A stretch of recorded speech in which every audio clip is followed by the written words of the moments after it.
They call it Nan Madol, and it's one of the most impressive places on Earth. It's a genuine world wonder. For centuries, Nan Madol, the Venice of the Pacific, has puzzled historians with its colossal stone architecture rising from the sea. But when a LiDAR drone flew over this forbidden city, what it uncovered was far beyond ruins. I think we have to scan this, with the drone, and maybe we can start to really map out all these different features. Beneath the water, beneath the coral, lay secrets that shook even the scientists brave enough to record them. Was Nan Madol just a lost city, or something much bigger and far stranger? Today, we dive into revelations that some say were meant to stay buried. LiDAR drone unveils the impossible. In March of 2019, a small twin-engine aircraft flew a carefully plotted grid over the ruins of Nan Madol and the nearby volcanic island of Temwen.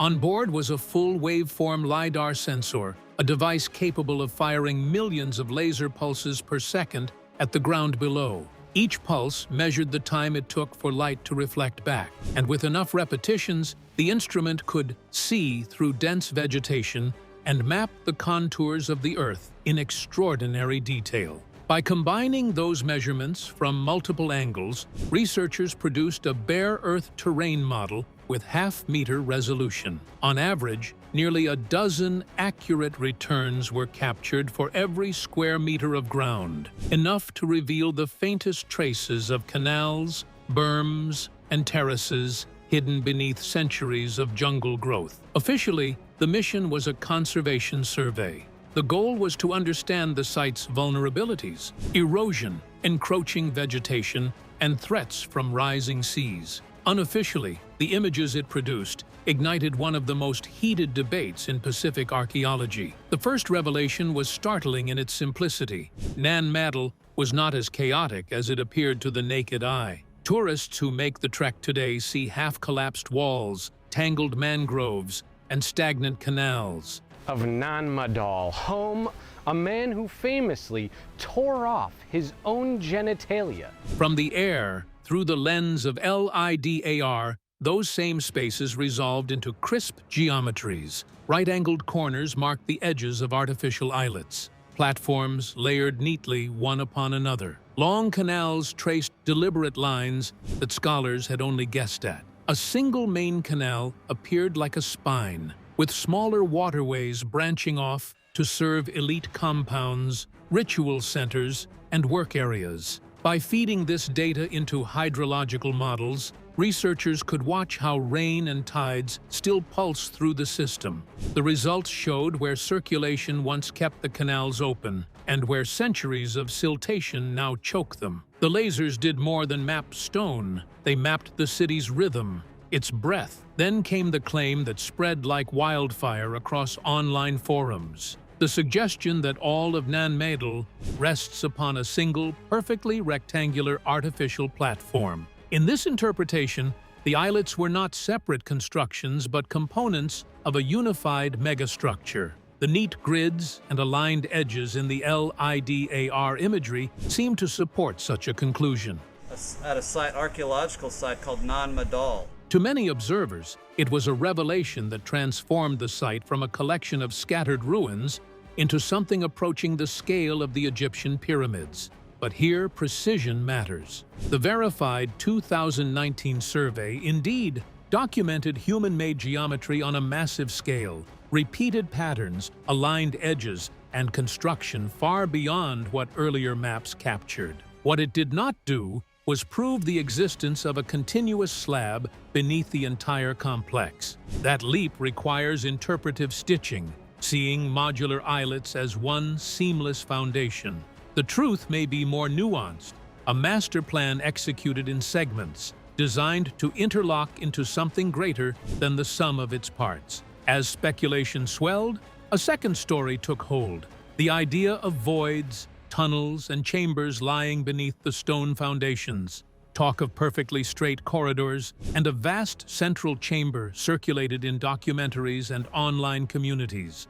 LiDAR, after all, seemed capable of such revelations. Yet here too, caution is essential. LiDAR excels at stripping vegetation and reconstructing ground surfaces. It is not an X-ray. The 2019 research team did not publish evidence of subterranean rooms. They used the data to identify features, verify them with GPS surveys on the ground, and model threats like storm surge and sea level rise. So where did the voids come from? In part, they may be natural depressions or old water channels that the bare Earth model depicts as dark trenches.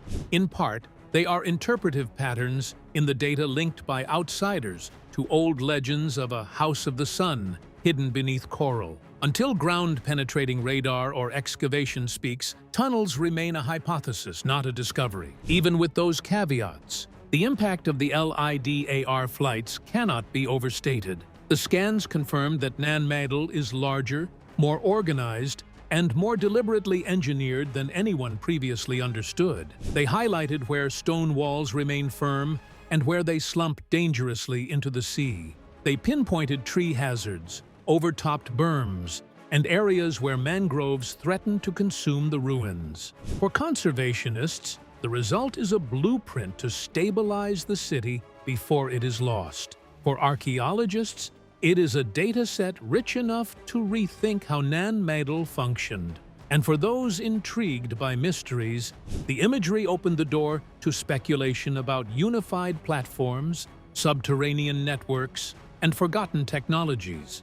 Perhaps most transformative, the survey extended its reach beyond the stone islets themselves. On Temwen Island, LiDAR revealed a vast network of low, wet fields, earthen berms, and connecting channels, an irrigated cultivation system hidden under the jungle canopy. This agricultural landscape, on a scale equal to the city's ambition, suggested that Nan Madol was not an isolated ritual site, but part of a larger socio-economic machine.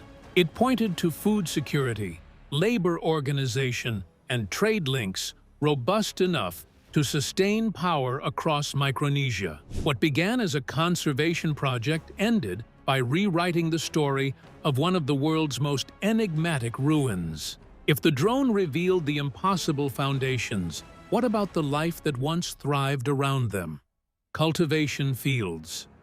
Beneath the jungle.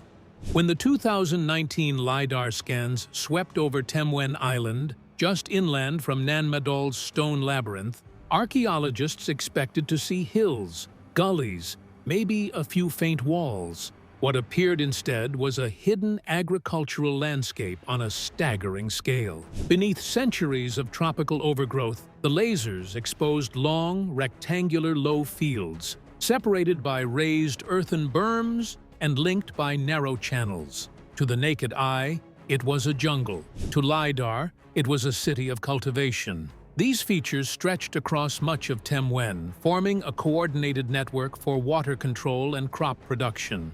Until the survey, no one had imagined farming here could have been so systematic, let alone comparable in complexity to Nan Madol itself. On the ground, field teams hacked through vines and confirmed what the data had shown. The depressions really were wet fields. Water pooled in them, even in dry weather, while the berms stayed relatively firm and dry. Channels carried water downslope in deliberate lines, connecting pond fields in a sequence. This system resembled terraced agriculture known from Polynesia and Melanesia, where taro and other staples thrived in carefully managed water. For Pohnpei, however, it was unprecedented. Prior research assumed the island's population relied mainly on breadfruit, yams, and reef fishing. Yet this LiDAR revelation hinted that Temwen supported an intensive, organized cultivation base, one able to produce surpluses far beyond subsistence. In scale, labor investment, and design, it rivaled the monumental effort of Nan Madol's basalt walls. This discovery overturned one of the longest-standing doubts about Nan Madol. How could a stone metropolis in the ocean, with limited space for gardens, have fed the workers and elites who lived there? For decades, skeptics argued the city was ceremonial,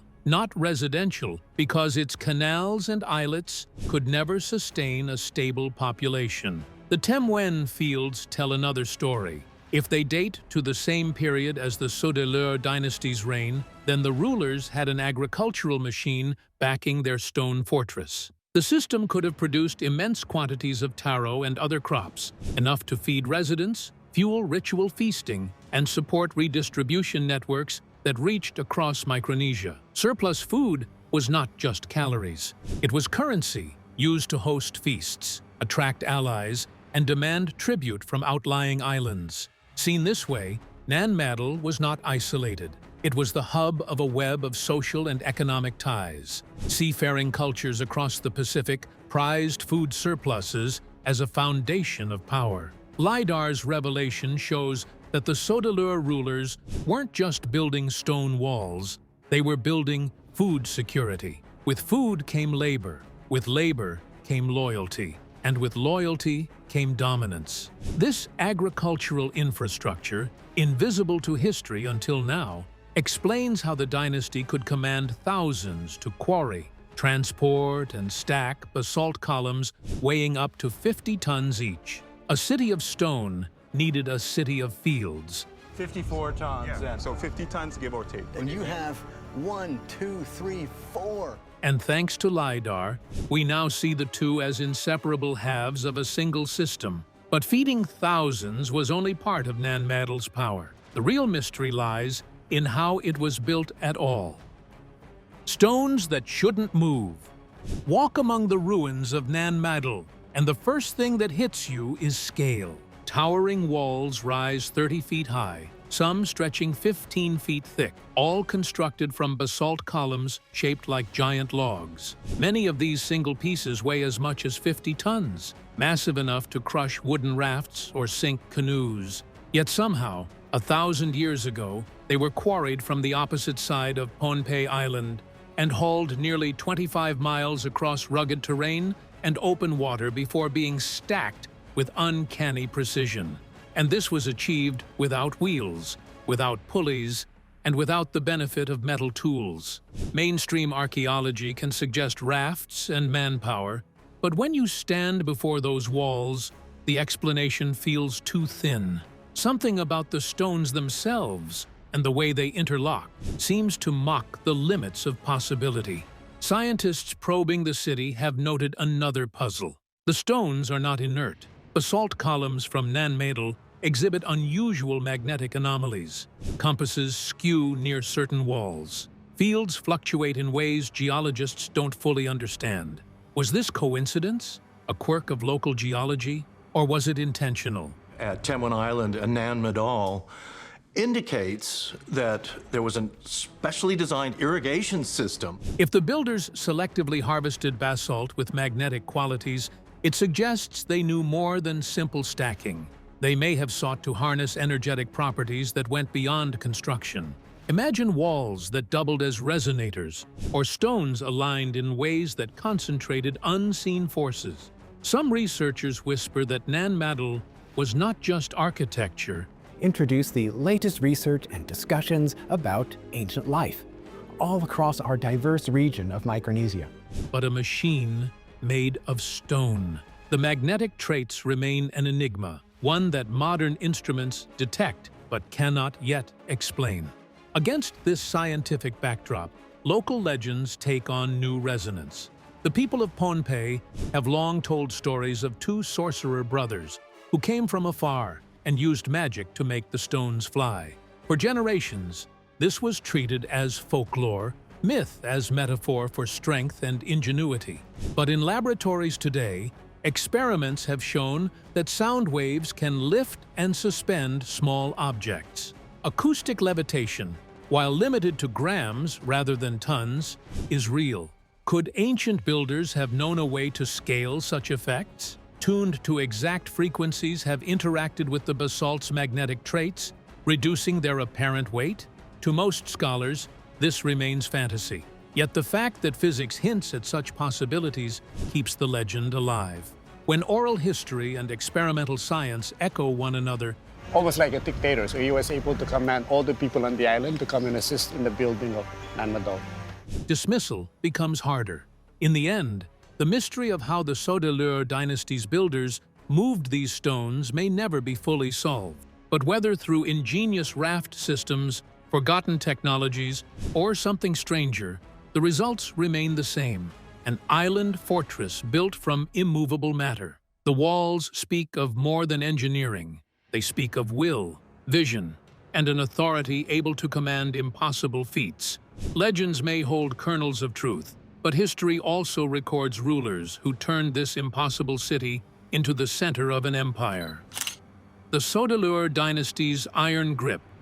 By the year 1200 CE, Nan Madol had become more than a marvel of engineering. It was the beating heart of a new political order. From this basalt fortress rising out of the sea, the Saudeleur dynasty consolidated control over the island of Pohnpei. For nearly 4 centuries, their rule was absolute. Oral traditions recall them as the first true monarchs of the region, centralizing authority that had once been spread among clan chiefs. They demanded tribute, dictated alliances, and required the population to serve both in labor and in loyalty. The city itself was both palace and prison, designed to concentrate power inside its walls and keep rivals at bay. Its canals and walls created not just a home for rulers, but a stage for dominance. What makes the Saudeleur stand out in island memory is how different they were said to be from the people they ruled. Stories describe them as taller than the locals, with foreign origins across the sea. They possessed powers that blurred the line between human and divine, control over the seas, the skies, and even the stones that made up their city. To believers, this explained how the impossible architecture of Nan Madol had come to be. To skeptics, it was mythology retrofitted to a mystery. Yet even in practical terms, the dynasty projected an aura of the supernatural. By commanding massive construction projects, orchestrating elaborate rituals, and using food surpluses from Temwen's cultivation system, they made themselves appear larger than life. To ordinary islanders, who had never seen another city like it, Nan Madol was proof that their rulers stood apart. But power built on awe has its limits. Over centuries, the Saudeleur grew increasingly oppressive, demanding more tribute and restricting freedoms that once belonged to clans. Oral history records a growing resentment, especially as rulers began imposing strict spiritual and cultural codes that clashed with long-standing traditions. The breaking point came with the arrival of Saudeleur, a warrior leader from the east, said to have been divinely sanctioned to overthrow the dynasty. He and his 333 warriors fought their way into Nan Madol, and with their victory, the Saudeleur reign ended. In the shallow waters off its eastern shores stands an unfathomable stone complex. To this day, the fall of Nan Madol's rulers is remembered as one of Micronesia's most defining legends of resistance, a story of liberation from tyranny and of outsiders dethroning outsiders. Yet the dynasty's dominance was not just political. It rested on engineering feats and landscapes that stretched beyond imagination. A city aligned with the stars. When researchers began analyzing the finer details of the LiDAR imagery, patterns emerged that hinted at something beyond architecture. Certain linear features, walls, channels, even suspected subterranean passages, seemed to align with key celestial events. Points of orientation matched where the sun rises and sets on solstices and equinoxes. To some, these may look like coincidences in a labyrinth of ruins, but to archaeologists accustomed to other ancient sites, such as Stonehenge or the Great Pyramids of Giza, these alignments suggested intent. Nan Madol, it seemed, was not only a city of stone and water, but also a city of the stars. If these alignments were deliberate, then the builders possessed astronomical knowledge on par with cultures half a world away. The equinoxes and solstices were crucial in many ancient societies, ritual calendars, and moments of political renewal. On Pohnpei, where food and feasting formed the foundation of power, knowing the heavens may have been as critical as knowing the tides. The layout of certain ceremonial islets, paired with the direction of their canals, and the positioning of subterranean features implies that Nan Madol's rulers used the cosmos as a guide. Aligning their city with the universe above would have reinforced their claim to rule not only through force, but also through divine order. Then there is the most puzzling feature of all, the circular subterranean chamber. Detected as an anomaly beneath the main royal residence, its form differs sharply from the angular geometry elsewhere. Ground-penetrating radar suggested that the walls were lined with a material denser than basalt, perhaps containing metallic deposits laid out in repeated patterns. Such finds are exciting. It has sometimes been speculated that this was a ritual chamber where kings communicated with gods, its circular shape calling to mind the sun or moon. Or perhaps it is some kind of technological node, provisioning using purposes we understand little about, maybe harnessing principles magnetic or energetic from the basalt's natural properties. Until now, no digging has confirmed any of these hypotheses, but on its own, the mere existence of the chamber adds a lot of weight to the legends about power under the city. They reinforce the wider truth that Nan Madol was not just a random mixture of islands. It was designed, and its past faith constructed a system tying earth and sky, water, and all its legitimate visions of authority into one. Embedding their power as well in the stars as in stone would have been a way for the builders to assert their place in a cosmic order, tuning their city into capital and calendar, equal parts terrestrial control and celestial balance. And while the stars may have guided their city, the ocean held the key to Nan Madol's survival. Venice of the Pacific reimagined. To the first Europeans who stumbled upon Nan Madol in the 17th century, the site was almost dreamlike. Here, in the middle of the Pacific, stone islets stretched across a reef like a chessboard, each one bound by canals that shimmered in the sun. Canoes glided through these waterways, their paddles slicing the reflective surface. From above, it looked less like a city and more like a grid of floating fortresses. They called it the Venice of the Pacific, and the name stuck. This was no fishing village or scattered cluster of huts. It was a city deliberately raised from the sea, a place where architecture, water, and ritual seemed inseparable. By the time modern explorers returned in the 20th century, however, much of that magic had disappeared. The canals were no longer the clear arteries they once had been. Instead, they had become clogged with mud and tangled with mangroves. Their currents slowed to stagnant pools. Rising silt, storm surges, and centuries of unchecked vegetation had reshaped the hydraulic system beyond recognition. Without the sound of canoes and the flow of tides, Nan Madol seemed less like a living city and more like a ruin, half consumed by the jungle. For decades, scholars debated how much of the canal system had ever been intentional and how much had been exaggerated by early European accounts. That uncertainty ended in 2019, when a LiDAR-equipped aircraft scanned the site from above. The technology stripped away the green canopy and presented the ground in unfiltered clarity. Suddenly, the lost waterways came into focus. Straight lines of canals, branching passages, and carefully raised embankments were visible again, their shapes too precise to dismiss as natural. What had once been dismissed as imagination was restored as fact. Nan Madol had been an aquatic city, a place designed to be navigated by canoe. Water was its essence. The function of these canals went far beyond beauty. They were highways of commerce and ritual. Goods, tribute, and offerings could be moved quickly between islets, while ceremonial processions turned the waterways into sacred corridors. At the same time, the canals served defensive purposes. Each islet, surrounded by water, became a small fortress. Outsiders had to disembark and cross narrow bridges or shallow cuts, slowing them down and making the city easier to control. In the heart of the complex, where the rulers lived and ceremonies were held, water acted like a moat, separating power from the ordinary.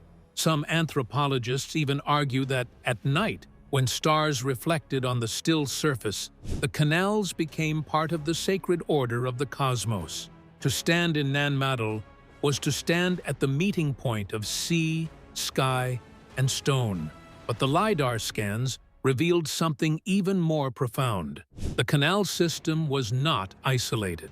Using hydrological modeling, researchers showed that the waterways of Nan Madol were tied directly to the agricultural fields of Temwen Island. Rain that fell on the slopes was directed by channels into taro ponds and wet fields. From there, the same flow continued into the canals of Nan Madol, maintaining a steady circulation. This meant that the rulers of the city had engineered not just a stone fortress, but a symbiotic system of food and water. Fields and canals were parts of the same machine, one nourishing the population, while the other protected and organized it. Water was sustenance, transport, and boundary all at once. Today, this rediscovered system faces new threats. Rising sea levels and intensifying storms gnaw at the stone islets. Mangroves, once a protective buffer, now grow unchecked and collapse walls as their roots spread. Canals, once designed for flow, are silting shut, their stagnant waters breeding further overgrowth. Recognizing these dangers, UNESCO placed Nan Madol on its list of World Heritage in danger. The LiDAR data is now being used as a blueprint for its survival. By mapping erosion with precision, conservationists can see which walls are most at risk, where mangroves need trimming rather than removal, and how channels might be cleared without destabilizing the fragile foundations. For archaeologists, LiDAR was a window into the past. For conservationists, it is a tool for the future. It shows what Nan Madol once was and guides how it might be saved. Yet, for all its promise, one truth remains. Even with perfect maps and modern tools, there are mysteries within those canals and stones that conservation alone cannot resolve. Protecting the visible stones and canals only guards part of the story. The bigger question is what we cannot explain. Forgotten civilizations or visitors. When the results of the LiDAR survey at Nan Madol were shared, they quickly escaped the narrow lanes of academic journals and archaeological reports. What should have been a story about conservation technology and site management morphed into something much larger, a cultural lightning rod for speculation. For many, the ruins were no longer just the remains of a Micronesian dynasty, but the tantalizing fingerprints of something older, something erased. The most persistent theory is that Nan Madol represents a surviving fragment of a lost continent, often identified as Mu or Lemuria. These names come from 19th and early 20th century attempts to explain cultural similarities across distant parts of the world by positing an ancient landmass swallowed by the ocean. While mainstream geology dismisses these ideas, popular imagination refuses to let them go. Nan Madol, with its vast basalt walls and enigmatic layout, becomes a kind of smoking gun. Its sheer scale appears out of step with the island's size and resources, feeding the argument that its builders carried knowledge from a vanished homeland. The attraction of this idea rests on style and scale. In the wider Pacific, monumental stonework exists. In Tonga, Easter Island, and parts of Polynesia. But Nan Madol feels different. It is not a collection of statues or ceremonial marae. It is an entire city raised from the sea, with canals, fortifications, and residences on nearly 100 artificial islets. Archaeologically, it seems to appear fully formed in the record around the 13th century, without the smaller prototypes we would expect from a gradual evolution of design. For proponents of lost continent theories, that sudden emergence suggests importation. The knowledge came from elsewhere, brought by survivors who rebuilt fragments of their drowned civilization on Pohnpei's reef. A second school of thought sees Nan Madol not as a city at all, but as a machine built from stone. The basalt columns that make up its walls are prismatic, naturally hexagonal, and unusually magnetic. Compasses can act strangely around them, and researchers have noted localized anomalies that remain poorly understood. To some, this is more than coincidence. They suggest the stones were selected for their magnetic or energetic properties, then arranged to act like resonators. In this vision, Nan Madol was not a residence, but a vast instrument designed to channel, amplify, or store energy. The circular subterranean chamber, reported by some penetrating scans as containing material denser than surrounding rock, becomes the centerpiece of this theory. Was it a primitive reactor? A geomagnetic battery? A ritual chamber with properties we would today describe in scientific terms? The evidence is thin, but the notion persists because the site combines natural forces, stone, water, magnetism, with deliberate geometry and enormous weight. To believers, the builders weren't stacking rock like firewood. They were constructing a machine that may once have hummed with power. Legends from Pohnpei itself complicate matters further. Oral traditions describe the Saudeleur rulers as outsiders who were taller than the island's people and who possessed powers bordering on the divine. Over time, these rulers came to be remembered as giants or sorcerers capable of commanding stones to fly. Some modern interpreters have drawn comparisons with the biblical Nephilim, imagined races of great stature who wielded forgotten knowledge. Others go further, linking Nan Madol to extraterrestrial contact. To them, the precise alignments with solstices and equinoxes, the use of magnetic stone, and the challenge of transporting blocks weighing 50 tons all point to help from beyond our world. To skeptics, these stories are fanciful, built on exaggerations of real human achievement. But to those inclined toward cosmic interpretations, Nan Madol is not merely a ruin, but a message carved in stone. What unites all these theories, whether they invoke Mu, machines, giants, or aliens, is the sense that Nan Madol doesn't fit neatly into the story of human history as we currently tell it. Mainstream archaeology explains the city as the political and ritual capital of the Saudeleur dynasty, built through massive communal labor and ingenious use of natural basalt. Yet even within that explanation, questions linger. How did relatively small populations move and set stones heavier than locomotives? Why is the site's style so unlike that of neighboring islands? Why are there no clear precedents? LiDAR has intensified rather than calmed these mysteries. By revealing more geometry, more order, and more possible alignments, it has given both scholars and dreamers new material to argue over. In the end, Nan Madol sits at a crossroads between evidence and imagination. For archaeologists, it is proof of the sophistication of Pacific Island cultures. For alternative theorists, it is a wound in our timeline, a sign of something lost, hidden, or deliberately forgotten. The LiDAR drone didn't just chart ruins, it opened the door to old debates with new urgency. Whether the city was a fortress, a machine, or a fragment of a vanished world, its stones continue to spark questions that reach beyond archaeology into the deepest corners of human myth and memory. If Nan Madol is a wound in our history books, then the LiDAR drone didn't just map ruins, it exposed truths we may not be ready for.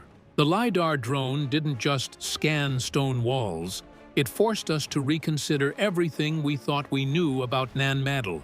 Was it a fortress, a machine, or the last echo of a lost civilization? One thing is clear, the mystery is far from over.